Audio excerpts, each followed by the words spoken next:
Hello everyone, welcome to the channel. For this tutorial, I'm going to go over STL in C++. STL stands for Standard Template Library, and it's a software library or a collection of generic class. And generic in C++ means to write code that can work with different data types without having to specify the exact data type at compile time. In the standard template library, you get containers, algorithms, and iterators. And I'm going to go through each of them with examples. So let's start with containers. Containers is a place where objects are stored. The standard template library supplies three types of containers. You have sequential containers, which stores objects in a sequence, one next to the other in memory. And those are vectors, list, dequeues, and array. Then you have associative containers and also unassociative containers. And those are non-sequential but uses key to access the element. So for example, you have map on ordered maps. You have multi-map on ordered multi-map. You have set on ordered set, multi-set, and on order multi-set. Then you have adapters or derived containers, and derived containers or adapters adapt other containers to give a different interface with restricted functionality. And the adapters in the standard template library are stack, queues, and priority. Then we have iterators as part of the STL library, and iterators acts like pointers. So an iterator is used to access individual elements in a container. Iterators will move sequentially from element to element, and that process is called iterating through the container. Iterators only contains two functions, begin and end. Algorithms are procedures or functions that are applied on a container. Algorithms use iterators to interact with the objects stored in a container or in the container. So let's take a look at some examples of the different containers that we have in C++. So I'm going to give an example of a vector. So a vector is a sequence of contiguous elements. Think of a vector as an expandable array that can shrink or grow in size. So a vector is like a dynamic array. std vector is a container that is defined in the vector header file. So if you have to use it, you must include it in your program. So we're going to include it using #include vector. So to declare a vector in your program, we're going to use the standard library because the functionalities for the vector is defined in the standard library. So we are going to use std : vector. And you have to give the data type for your vectors. So what type of vectors do you want? For this example, I want a vector of ints. And I'm going to name my vector vec. You can name your vector whatever you want to name your vector. You can name it v, you can name it vec, you can name it vector1. But I'm going to use vec for this example as the name of my vector. And you're going to give your vector some values. So for my vector, I'm going to give it the value 1, 2, 3, 4, and 5. And when you're finished, don't forget to close off your statement with the semicolon. So instead of using std : because we're already using namespace std, we can go ahead and remove the std : from here. So that's how you declare a vector in C++ using the standard template library. So to print our vector, we're just going to say cout, and I'm just going to give a little statement saying the vector is and I'm going to print my vector. Now we have different values in our vector, so we must use a loop to print the values of our vector. So I'm going to use a for loop, and I'm going to say for int I equals to 0. The I is going to be less than vic, which is the vector, the name of my vector, dot size. So the size of my vector now is 5. And then I want to just increment I. So I is my counter. And then we're going to print the values in the vector. So I'm going to say vic I, which is my counter, and I'm just going to give a space. So this is all you need to create a vector and print it. So let's go ahead and build a solution, and everything builds great. So let's go ahead and run it, and we get back the value for our vector. So there is a second way you can print your value in a vector using a for loop as well. Okay, so let's go ahead and delete this. You can also say for, and you can use the keyword auto. So auto will pick up the different data type that you want to print, and then we're going to give a colon, and we want vic, which is our vector. And to print, all we have to do is just cout our I variable, and we're going to end it off with the colon, and let us build a solution and start without debugging, and we got back the same value. I prefer this way because it is shorter. Now in your vector there are some functions that we can use. So as I said previously, a vector can shrink or grow in size. So if we want to insert a value at the end of the vector, we can use that with the pushback function.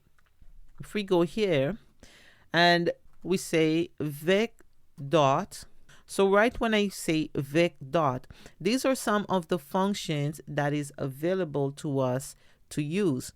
So I want to use the pushback function to push an element or a value in the back of my vector. So I'm going to say v dot push back, and I'm going to give some value to push back. So let's push back 7, or let's put 7 in the back of our vector. And then we're going to print our new vector. So we're going to say cout. This is the new vector. And we also need a loop. So I'm going to say for auto I, and I'm going to still call my vector, which is a vec, and I want to cout I as well. So this is going to be my new vector now, because I used the dot pushback function to push 7 in the back of my vector. So I'm going to make this a little bit more readable. So I'm going to put a new line, and then I'm going to rebuild and start without debugging. Now we have our old vector, and then we have the new vector where we push back. So if you look here, you can see that we push 7 back in our vector. We also can remove value at the back or at the end of the vector using the pop back function.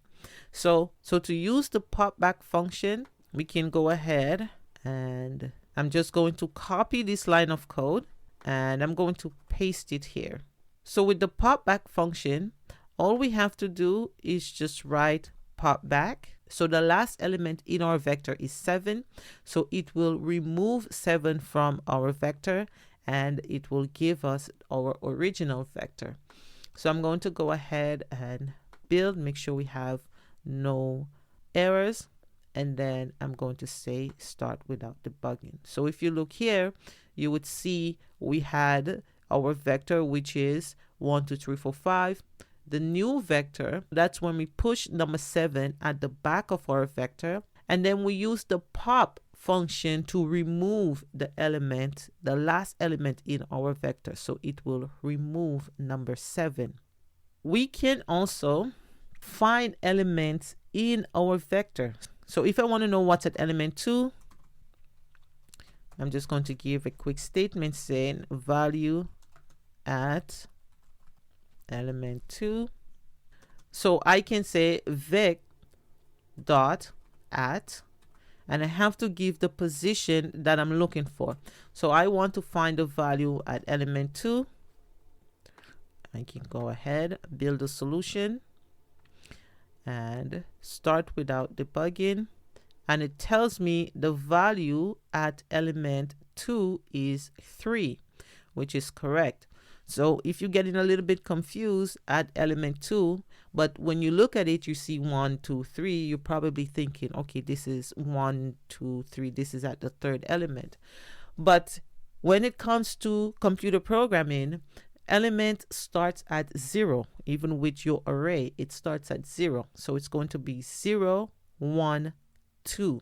So just remember that in computer programming, everything starts from 0. You can also just use the regular way how we use in an array.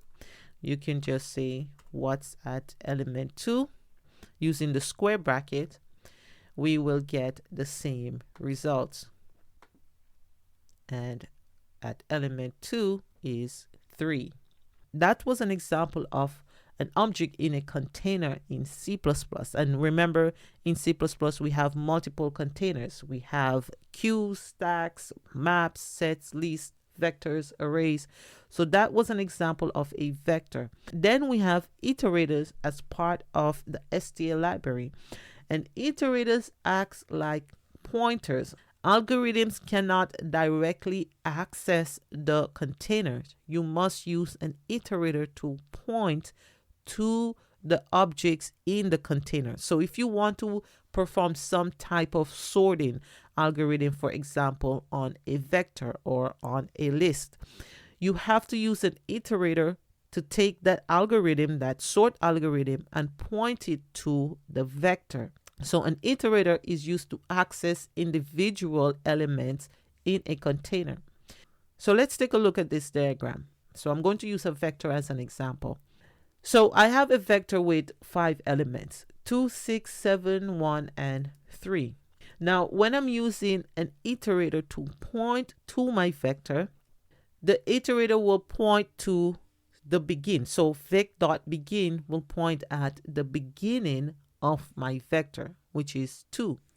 Now, when I use the end function, so if I want to point at the last element in my vector, I'm going to use vec.end. Now, vec.end, it's a little bit tricky. The end function, or vec.end, it does not point to the last element directly. It points to one after the last element.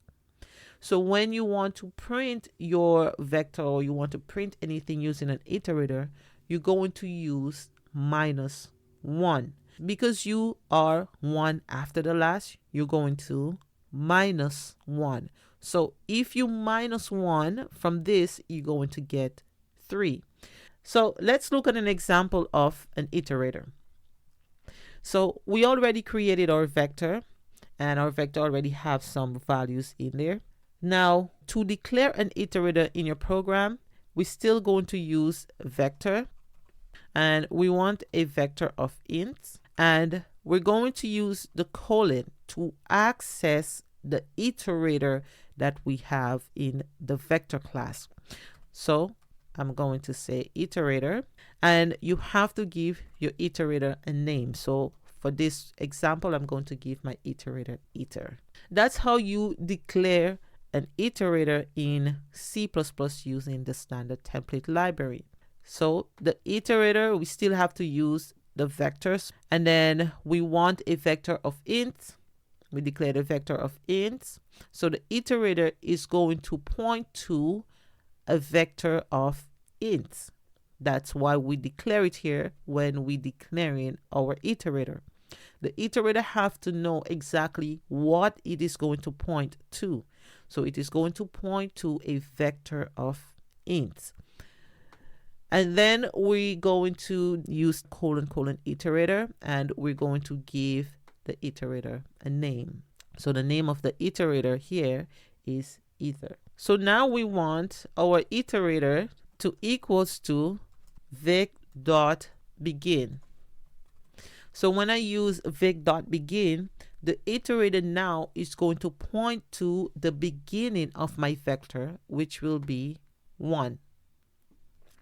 So let's see what's in the beginning of our vector.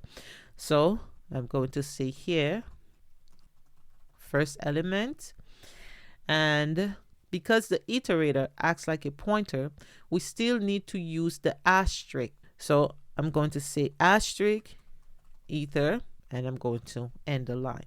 So everything's built properly. Let's go ahead and start. And you can see that the beginning of my vector has the value 1. So if I come over here, so I'm going to close this off. Let's change this to 8. Going to build my solution, and I'm going to start without debugging. And you can see here the first element is 8. So the iterator points to, we assign it to the beginning of our vector, which is vic.begin. Let's look at what's at the end. Let's increment our iterator. Now, this is very tricky. So remember line 15. We're going to come back to this line in a second. I'm going to print the last element in my vector. Okay, now going back to line 15. Now remember when I said that when you're using an iterator, it never points to the last element itself. It points to one after the last element. Now, if I run this, I should get back some garbage values. So let's build and run the solution. Now, if we look here, you can see that it says debug assertion failed because we did not assign our iterator properly to our vector. So because it points to 1 after the last, which is going to be after the 5, we have to use -1 to print the last value of our iterator, right? Because it points to 1 after the last value. So let's build and run the solution again. And now you see that we got the last element in our iterator when we use -1. Just remember, iterators always point to 1 after the last element. Okay, now if you want to print all of the values, you have to use a for loop. So we can say for our iterator now is going to equals to the beginning of our vector. So we're going to say vic.begin. Right? And as long as our iterator is not equals to the end of our vector, so vic.end, keep on printing the values in my vector. As long as it's not at the end of the vector, keep on printing it. So I'm going to say iter ++, and we're just going to print or see out the values in my vector. Because our iterator acts like a pointer, we are going to do asterisk iter, and we're going to end it from here. So that's all you need to print the values inside of a vector using an iterator. So let's go ahead and build a solution. And I'm going to go ahead and run it. And you see here the value in my vector 8, 2, 3, 4, and 5, which is right here. The most important, or the purpose for an iterator really in C++ is to apply algorithms to your list or to your queues or to your sets, to your maps. You want to apply some type of algorithms. So that's when an iterator is used best. So let's look at algorithms. Now, algorithms are procedures or functions that are applied on a container. Algorithms use iterators to interact with the objects stored in a container or in the container. The procedures or functions is defined in the algorithm header file, so we must include it in our program. So right under vector, we can go ahead and declare our algorithm. So just like how you include the vector, you're going to do the same with algorithm. So we're going to say include angle brackets algorithm. So some of the functions you can find in an algorithm header files are non-modifying sequence, which are all if and find. You have modifying sequence, which are copy, copy if, transform. And then you have your regular functions like swap, sorting, binary search, merge, heap, min, max, remove, and more. We're still going to have our vector declared with some values in it. And we have our iterator, which is our pointer. So this time we're going to use our iterator to apply some type of algorithm to our vector. So instead of just using vec dot what's at index 3 or what's at index 2, we're going to use the find function, right? So this is going to, let's delete this loop right here. And we have our iterator. So let's ask the user to enter some type of value to search. So we want our int value. So that's what the user, when the user entered their value, we're going to store it in the value variable we declared at line 15. So I'm going to use my scene object to store the value.